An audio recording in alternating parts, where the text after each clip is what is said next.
뭐라고? 멜론에서 아티스트가 음악을 직접 올릴 수 있게 된다고?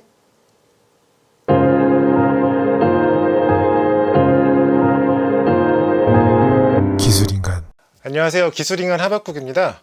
한국에서 가장 큰 음악 스트리밍 서비스는 바로 이 멜론이죠. 전 세계에서 가장 큰 음악 서비스는 스포티파이입니다.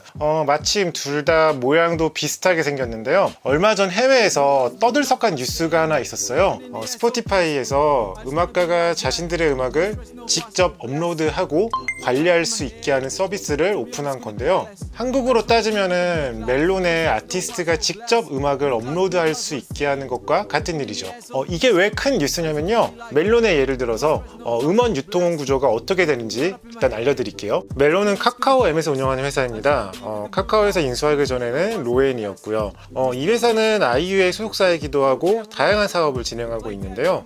그중 하나가 바로 음원 유통입니다. 카카오엠에서 유통한다고 멜론에만 유통하진 않고요. 지니, 네이버 뮤직, 엠넷, 벅스 등 다른 서비스에도 음원을 유통합니다. 하지만 애플 뮤직엔 하지 않죠. 다른 음원 서비스들 역시 유통을 함께 하고 있어요. 카카오엠과는 어지간한 경우를 제외하고 개인 아티스트는 계약을 하지 못합니다.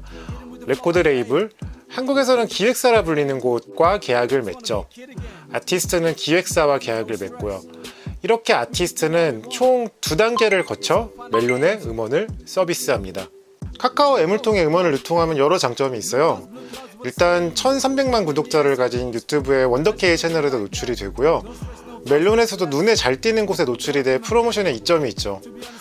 전에 볼빨간 사춘기가 1000음만을 낼 때 카카오엠, 당시 로엔과 유통계약하려 했는데 하지 못해 벅스와 계약을 하고 카카오엠에서 후회한 일은 되게 유명하죠. 이후 음반부터는 모두 카카오엠에서 유통을 했어요. 그만큼 카카오엠을 통해 멜론과 유통하는 것은 음악가에게 굉장한 일입니다. 근데 전 세계에서 가장 큰 음악 스트리밍 서비스가 이걸 하겠다는 거죠. 여기서 중요한 건 3가지예요. 첫째, 비독점. 스포티파이의 음원을 직접 유통하는 음악가들은 스포티파이 뿐만이 아니라 다른 음원 서비스에도 자신의 음원을 유통할 수가 있어요.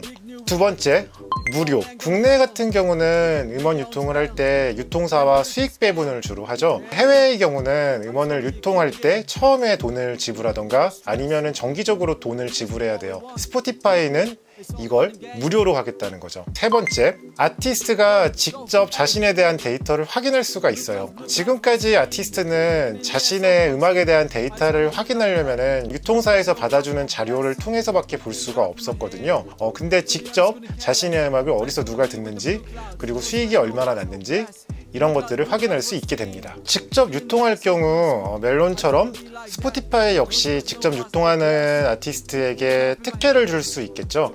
스포티파이 같은 경우는 자체적으로 만들고 있는 플레이리스트가 굉장히 많아요. 그 플레이리스트에 노출을 시켜준다든지 아니면은 각자 개인화된 플레이리스트에 다른 비슷한 음악에 비해서 좀 더 잘 노출을 시켜줄 수도 있겠죠. 자, 이를 통해 어떤 일이 일어날까요? 일단 스포티파이는 다른 곳보다 많은 음원을 보유할 수 있겠죠. 비독점이지만 규모와 편의성 면에서 스포티파이가 확실하게 우위를 차지하고 있으니까요. 음악가 입장에서는 굉장히 환영할 일이죠. 중간에 음원 수입을 나눠 가지는 주체 둘이 사라지니까요. 음원 수입이 늘어나게 되는 셈이죠. 그리고 자신의 데이터를 직접 관리할 수 있다는 것도 굉장히 큰 장점이고요. 이번 일을 계기로 다른 스트리밍 서비스 역시 스포티파이와 같은 길을 걷게 될지 몰라요.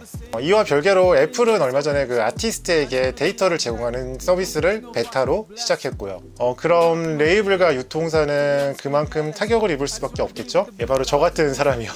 실제로 규모가 작은 인디 레이블은 점점 사라지는 추세예요. 인디 레이블도 수익을 올릴 수가 없고 음악가들 역시 인디 레이블과 일할 이유가 점점 사라지고 있으니까요. 사운드 클라우드처럼 무료로 음원을 공개하는 플랫폼 역시 타격을 입겠죠? 근데 이게 21세기의 흐름인 것 같아요. 소비자, 생산자가 직접 만나는 시대, 글을 중개하는 플랫폼이 돈을 버는 시대 말이죠.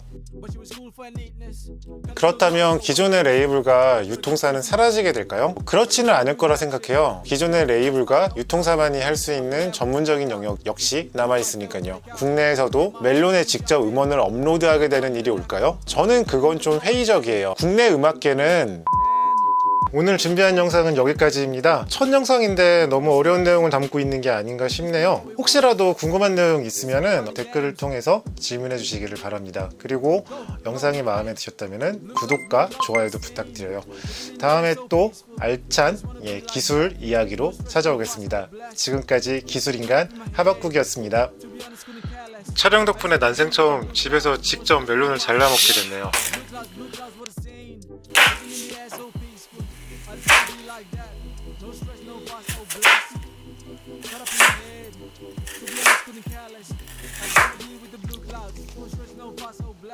These days gotta work for the big men. Work so hard, no play. Gotta work for the rest of your life. Ain't working for the big men. I just wanna be my own man. Make my own money, get my own stack, run my own check.